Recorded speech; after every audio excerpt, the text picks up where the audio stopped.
Night is a beautiful time to fly. There's just nothing quite like the matrix of light from a city to enthrall your passengers, yourself too. In the summer, the air is usually smooth and cool. In the winter, with short days, night flying can add a lot of utility to trips. It's great to fly for a couple of hours after dark and be where you want to be the next morning. There are just a lot of reasons to take advantage of night flying, but again, we have to take it seriously because of the unfortunate night accident history.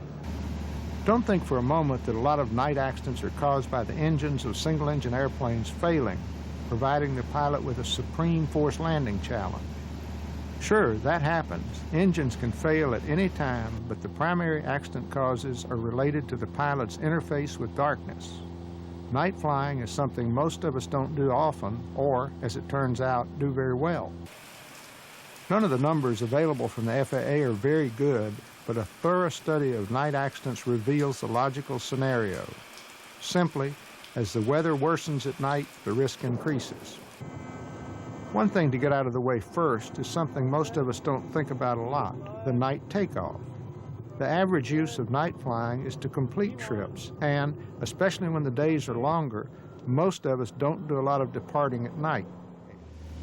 If flying in an area where there are not a lot of lights on the ground, there can be a totally challenging illusion when the lights on the ground come close to equaling the stars in the sky.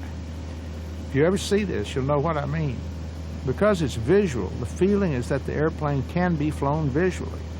Don't try it, though. Best stick with the gauges. One of the things that we can do when en route IFR is make plans for the arrival, because a lot has to happen between the time we leave the cruising altitude and start the arrival process. Anything that can be done in advance is an aid. As in night VFR en route flying, chart arrangement can be critical.